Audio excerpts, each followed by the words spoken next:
Hello everybody, we're back with our head-to-head discussion about fashion, and particularly today we're going to go all the way back to London Fashion Week, and we're going to discuss Molly Goddard. I'm Mimma Viglezio, and I'm delighted to have my partner in crime back, Stephen Jones. Hi Stephen. Hi. It's so funny when you said going back to London Fashion Week.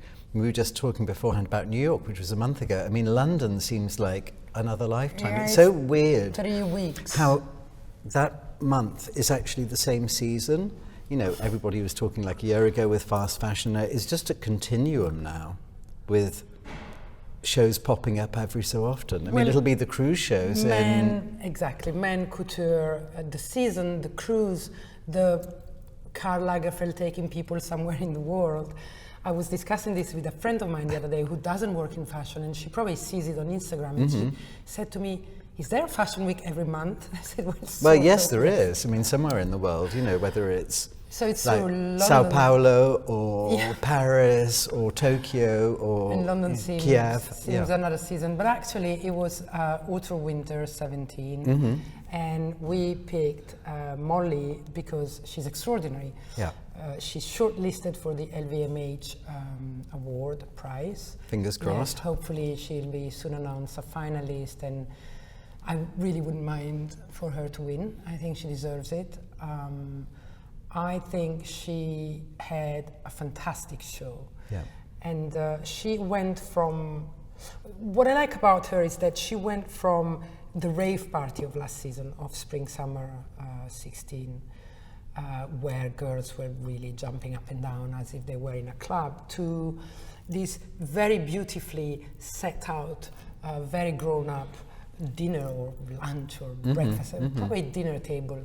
And but without, and her clothes also are a little bit growing up, and we will discuss how I think she's moving on and making her style sustainable without ever betraying it, which is the most difficult thing, to remain who you are, have your own signature, which by the way, it's delightful. Yeah. And understand the commercial needs to offer more. Yeah. I mean, I'm coming back to the LVMH prize. Yes. So I know that they were shortlisted last week, and when is it actually announced? The finalist, I'm not sure. I think very soon. The winner in June. Right. Okay. Fine. The finalists, they're being decided now. And do you think it's going to count against her that Grace Wales-Bonner won it last year, another British girl, or do you think the jury will be more neutral? You know, it's funny you're saying that, because I was thinking about that this morning. Also, Thomas Tate won it. Yeah. And Marcus Almeida, they're not English, but they show here. And I was thinking exactly that, and I was thinking, who is in there who's French or from some faraway country? And there are some quite strong candidates. So yes, it could. Yeah. But if it's what matters is fashion, well, she totally deserves it. She has already won it for me. Yeah. I mean, it's interesting because, for example, when Delphine Arnault is interviewed, she always talks about St. Martin's, Central St. Martin's, and what an incredibly strong college it is. So I know they are focused on Britain, even though people come from all over the world to go to college there in the same way that people come from all over the world to show their collections in Paris. Yeah. Yeah. Well, Charles Jeffrey also is shortlisted with Loverboy. So, you know, she's not alone there. And we'll see. Anyway, I think Molly is anyway on a path of stardom. Do you know her? Fashion. I don't know her personally, no, but I know from people who do know her that she's a lovely person. Yeah. I love particularly the fact that it's a totally family business. No, I didn't. So it's completely independent. There's no funding from anybody. Her boyfriend, he's her partner, so he's the manager, the financial person, the logistic person. Her sister styles the show, and then there's, I don't remember now, of course I should, but there's a role to the mother or the father. So it's a totally family affair. Her studio is in Ladbroke Grove, and she grew up around there. So it's very cute. It's everything is made in London. It's made here. So it's very local, but with this incredibly modern look to the world, and I think she's really giving young women a fashion that they can love. Yeah. So what do you think? I mean, you just said so many different things. I love the idea of fashion families. You know, Vanity Fair France just are doing a series of pictures every month as a different fashion family. And these groups of people, whether they're actually related or not, and they become part of the designer's world. And I mean, that's always happened since the very beginning, you know, since Poiret, you know, relations, very good friends are the people who enable you to start off your business. Certainly that was true for me. I mean, the other two directors of my company are my two sisters. So. It's fantastic, and they still are. Yeah, they still are. They normally make some comment like, how's the turnover, how's the profitability, but touch wood. And you reply, I'm the designer. No, I think they're my elder sisters, so they just tell me to shut up. Okay. But back to Molly. Yeah, she's great. I met her first of all a couple of years ago at Port Eliot Festival in Cornwall, and she was down there. And I know that Sarah Moe has always been a big sponsor of her and has believed in her. And that was the first time. I mean, we just sort of said hello. And then I remember I was in Dover Street Market about a year ago, and I was sort of coming around the corner near Rose's Bakery, and I could see this glow coming out from somewhere, and it was like somebody had landed on the moon or something. See this like pink glow, and it was all her clothes because they were all fluorescent. It's just opposite the tables of Baker, Rose Bakery. Yeah. And so you're having lunch or breakfast, and you can see this pink thing. Yeah. No, I mean, it looks fantastic. I mean, the one thing about her clothes, which is extraordinary, is they really do have like hanger appeal, because they look just fantastic when they're hanging there, let alone when they're actually on a person. But I think it's interesting how she's developed. I mean, she's a new name for so many people. I mean, often people don't know her. I have to interrupt you because you just said something that I think it's so important and nobody ever discuss. The appeal of clothes on the hanger. And some clothes, they look so bad on a hanger. And and they looked amazing in a show or amazing styled in a certain way, and then they utterly disappear. And isn't that so important? I mean, her clothes are even better hanging. Well, the thing is that tailoring, because it has its own structure, tends to look good on a hanger, but dresses, especially if they're cut asymmetrically, tend to look terrible on a hanger because you can't work out what it is. And if it's, for example, something like Comme des Garçons, which often is asymmetric, or John Galliano from years and years ago, which was very asymmetric. And I remember people always used to joke you needed a map to put a John Galliano dress on. But certainly, you know, when you hold it up and maybe you hold it on yourself, it needs to have that hanger appeal. And that's where the detail comes in, because often what people will zoom in on, for example, in your shirt, they will look at the collar, because that's the point of focus. They won't actually see the cut or the drape. So that's so often why designers have to put it like a detail in, which sort of makes sense when it's on a hanger, because otherwise it won't have hanger appeal. She doesn't need the detail because she does have. I mean, she uses the silhouette really a lot, but she has this sort of extraordinary use of colour. I mean, in a way here, it's quite sort of a simple colour palette, the one we're looking at the moment, this grey and red. I mean, it's a beautiful, I mean, I love grey and red together. Yeah, but it's going to go on, as you probably remember. I think what's very nice is that her signature is this very high waist with all the, you know, like the tulle, the puffer, or the, you know, the big skirts. But she managed very successfully, I think, to apply it now to tops and different kind of dresses closer to the body for women that want to show their silhouette much more. And I think that's very clever because, you know, when I saw her first two collections, I thought it was really appealing and beautiful. But then you always think, me being who I am, I always think commercially, and I thought... I can see you in that lovely blue frock. It's a bit young maybe for me, but I wish I could wear it, yes. But maybe I would. But you know, it's so I was talking earlier today to a client. You know, sometimes people say, oh, I haven't got the confidence to wear that. What they don't understand is the dress does the talking for you, or the dress is the confidence for you. You don't have to have it yourself. You know, that sort of thing that you apply onto you can... I do have the confidence. I just don't want to look, trying too hard to look young. And I think one thing about her clothes is that they're very young, but this collection, look 14, it's grown up. Yeah, much more because sophisticated. That can still be 13 as well, very much Molly Goddard, but I could wear it. So we've gone up a generation, which is, I think it's very, very clever. Yeah, and I love the I love the tulle skirt, which is, you know, the tulle that she always uses, but it's a controlled volume. Yes, absolutely. As opposed to a giant volume. Yeah. But she's probably also more approachable in prices. I must admit, I do not know Molly's prices, but I know that she is now sold in about 30 venues in the world, which is a very good sign for someone who's 27 and he's on her 6th collection, like 3 years. No, she's doing well. So, you know, it's 30 stockists, it's a good sign. So she must have right prices. And I was reading somewhere, maybe it was Sarah Moore who was saying, or maybe Bridget Foley, someone quite important critic saying, even from clothes, in this collection you can see a great improvement in quality and cut and fabrics and everything. So it's probably money that has come in and allowed her to improve or experience. Well, you know, everybody thinks that fashion changes every 6 months, but say, for example, most of the big houses like Hermes, yes, there's tiny little improvements because actually you have an idea and then you have to improve it over the next 4 seasons or 5 seasons.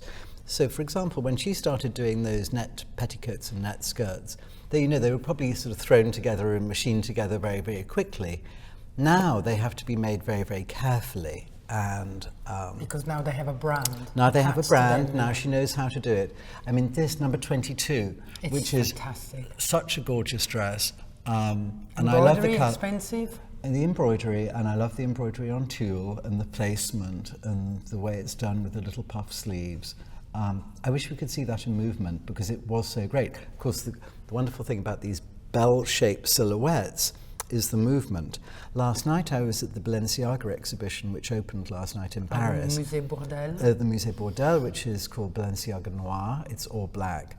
And of course, number 22 is fairly sort of not referencing, but similar in a way, similar in silhouette to Balenciaga, what he created. The interesting thing is that, of course, these were on static objects, but when you see tulle, when you saw those Balenciagas and these ones move, that's the incredible lightness. You know, with the Balenciagas, they were made out of extremely light taffeta, so when you walked across the room, they would actually inflate. There was no underpinning. You know, they weighed just a few grams. I mean, this number 22 is going to be heavier than that, but it still has that fantastic swing and lightness. I wonder what is it, you know, at the bottom side of the skirt. I wonder if it's sewed in or it's like one of the slips that they're used to wear to keep skirts. Yeah, I think it's a separate petticoat. It's a separate petticoat. And then at thigh level, they've increased the density of the tulle, but I think there's a lining as well, which is why you see the color difference. And I was reading in an interview that she was saying, we sell our tulles and tutus the way they are. We don't add a slip because we think that they have to be light and people have to make them as heavy or as light as they want. Yeah. But then she said that stores are begging to send them with something she designed for them, and she insists not to because she says that's not to me to do. It's about the buyer. It's very interesting. What do you think about it? Well, I have to say, I think every designer who I've ever worked with over my 3-year career has... That was a joke. There's always a tulle dress or a chiffon dress, and it's always made by the workroom with a slip inside it or with a lining inside it. And every single designer I've ever known has always taken it out at the fitting. They always say, oh, roll the slip up on the inside so the model walks up and down again. Oh yeah, cut the lining out. Yeah, but then sometimes they put it in stores with it. I think with the lining. Well, Molly doesn't want to. Yeah. I mean, which I think is quite interesting. God, I sound like a history lesson. But I know, for example, with Zandra Rhodes years and years ago, when she made dresses, it was always sold with a separate slip, which was not attached to the dress, so it could be worn with or worn without, and it was always sold with the slip, so it was a separate thing. So it was like a so Molly, service if you're she was watching, giving. maybe that's the way through. So it was a service that she was giving, like, if you want, I tell you what to wear with it. Yeah, because, I mean, also depending, you know, on the age of the person, if they want to show themselves, what country it is, you know, everybody has got different social mores. There's very few If people you're that can if you're go wearing the around big naked. tulle thing to a festival and you're 20 years old, well, fine. If you're wearing it to the opera and you're 60, probably not fine. Exactly. Yeah. Exactly. But I thought it was interesting, the fact that she was leaving to the buyer, the customer, the freedom to do it the way they want. But I think you gave her a very good idea to have a slip. I would love to know which colour and department store or which designer boutique would actually sell slips separately to I don't think anybody ever would do, because they wouldn't think of that. I don't know. A challenge to Browns, but well, you it know, can be on the same hanger, but not inside, so you can try. But the I think dress. at the moment people don't do that. Anyway. So what they do? They have. I don't know. lining, They have to go and have one made or buy one from somewhere else, or maybe they have another supplier. which is quite annoying. I would be annoyed. yeah. Like, where do I find a slip nowadays? You know, it's not like in my mother's time where women have had a slip even with trousers. Yeah, You yeah. know what I mean? It's very hard to find. Well, also in those days, so often clothes were not lined. Yeah, it's true. Lining is actually quite That's- yeah. a modern thing. Yeah, it's quite true. That's Yeah. why. But let's talk about this collection. Look at look number 30. Isn't that exquisite? Yeah. With yeah. the little Molly Goddard touch Yeah. on the bottom that reminds you who we're talking about. Yeah. Is that an hibiscus flower? I think it is. I can't really see. The eyesight's going. I love the sleeves on number 29. Yeah. I mean, it's so. Whatever happened to Baby Jane? She needs a giant bow in her hair. And I like this sexiness that comes from creativity and originality more than from showing off skin or showing off shapes. You know, I think for me, look 31, it's very sexy, and maybe it's what some men would call men repellent, but I still think there is a sexiness that comes from its charm and its quirkiness. yeah, I mean, so interesting when you say man repellent. So what do you think a man is attracted by? Well, there are different kind of men, if we want to go Sure. into this, but probably the average boy would say it looks like a 90. I don't see if she's if she has boobs or not, if she has curves or not. You know, you don't see anything. But I always think that a gift comes wrapped Yeah. to be A wanted. gift comes wrapped. That's a fantastic expression. And that's a beautiful, extremely elegant and quirky wrapping. Yeah, I mean, I'm sure I said. It's very I have an cute. idea that I said this last time, but you know, Dita Von Teese is much more naked in a way when she has her clothes on, or when she has minimal clothes on, than when she's naked. Yeah, it's because it's the art of the covering, which is the I extraordinary couldn't thing. agree more. Yeah. And let's go back to this collection. I'm not sure about those ruche tulle trousers. Are they trousers, Well, they or are. are they? They are trousers, and yeah, it's not my If you favorite ask part. man repellent, I think that's probably.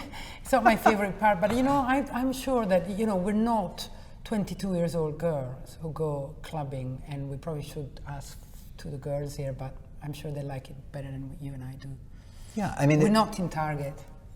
No, it's, there's fashion for a fashion show and there's fashion for real life. I mean, I think what Molly does is and every designer finds that balance. Every designer has got to find that balance, especially, when we're discussing it. So it has to work on a computer screen. There's no point being very discreet or doing very navy on navy or something like that, even though it might be good in real life, because actually on the screen it's not going to work. So there are certain things which will catch people's eye. I mean, part of the reason that Molly's collection looks so good, I mean, I love it being in strong colours, but it works really well on a computer screen. Yes, it does, but I've been to her shows and it works really well. As you said, in movement, it works really well. She tends to show her girl, you were talking about real life and a fashion show. she does things for real life. Oh, I'm yeah, convinced yeah. about that because she always present at this show there were tables where, you know, the girls were coming in and then they were sitting at the table and they were having fun and talking to each other. So she shows you how well her fashion works in actually your life. Yeah, there we can see the fantastic this dress, I think, is fantastic. Boing, boing, boing. No, it's great. And also the dinner table, creating a scene. Yeah. Of course, you know, a fashion show does work when there's people walking up and down and back. That's a very efficient way of showing clothes. But, for example, Dries, whose 100th birthday was fantastic, yeah. I mean, he was the one who did that incredible show when the girls actually walked down the dinner table. Yeah, he said 350 people sitting at the same table. No, 550 people and 200 waiters or something like that. But yeah, I think it's very interesting that she does that, and apparently also her presentation at the LVMH shortlisted show, her girls were sitting at a table and chatting and, you know, drinking wine and eating food, and I think it's a very nice way to show how she conceptualized her fashion. She said it's not art in a museum, it's something that I want you to wear and live in, which is very interesting, especially that she obviously caters to young people. She obviously caters to her generation. She's 27, 26 or 27, and that's what she does. I mean, also it's very good, for example, in the styling, that they're with, you know, black tights or sometimes with contrast-coloured tights. So it doesn't, their clothes, even though they're sort of tulle or whatever, never say, "Oh, I'm a fairy."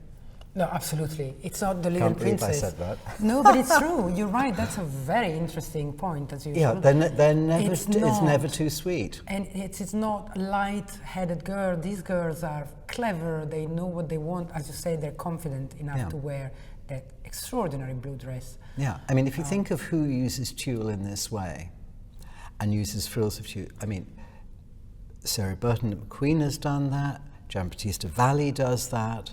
Very different woman, though. Yeah, and you know that it tends to always be sweeter because within a designer's collection, when the tulle comes out or when the sort of frills come out, that's when it goes sweeter. But I think it's because it's the essence of her work that she doesn't do that somehow. Yeah, she's a badass. Yeah, and badass. And so are her girls. Yeah.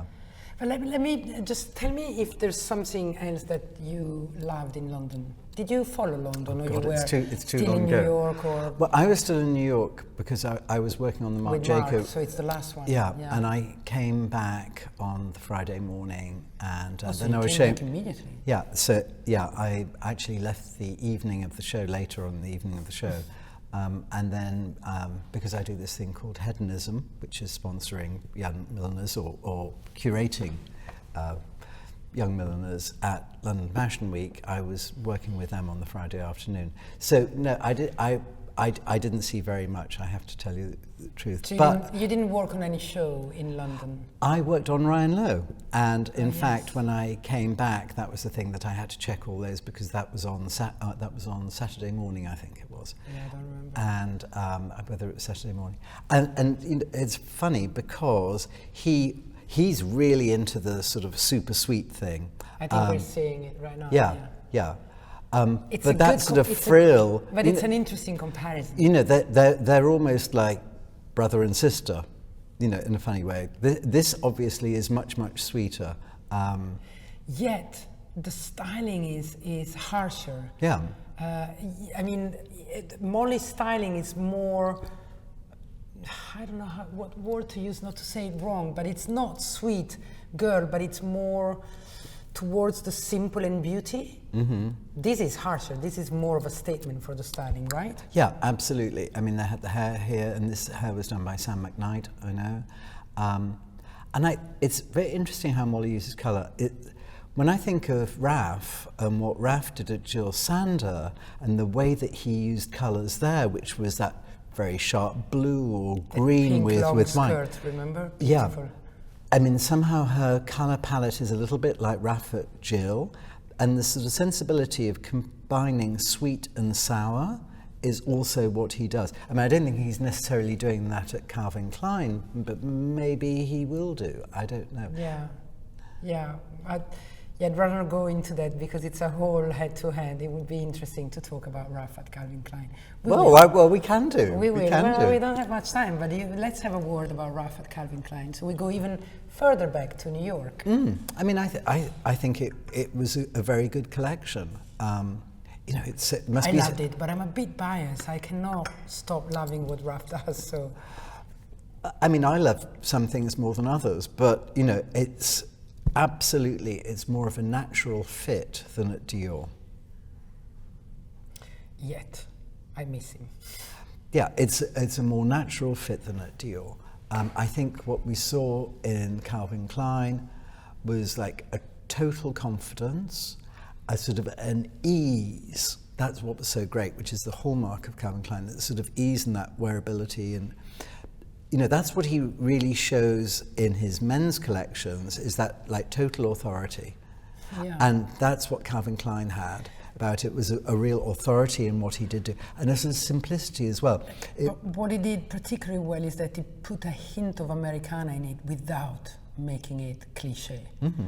And it was very chic Americana. Mm-hmm. Yeah. No, I think, and you know, Calvin Klein is like an impossible, you know, they do billions and billions of dollars of turnover.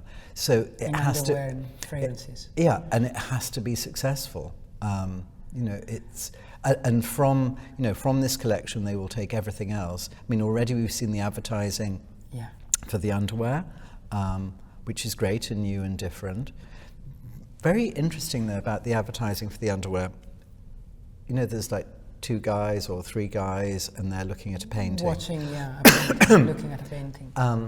In a gallery space. A sterling ruby painting.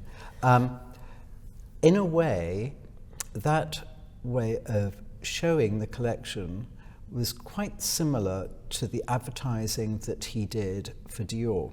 Because what it is the detail was not so much in the clothes, the detail was in the painting behind, or in the stage set, like for example, the lamp or the chair that the girl was sitting on, that's where the detail was. So that balance of sort of real clothes with a fancy interior is the same at Dior as in Calvin Klein. I mean, of course, it's different in a way. And this is the amazing Elvis from the.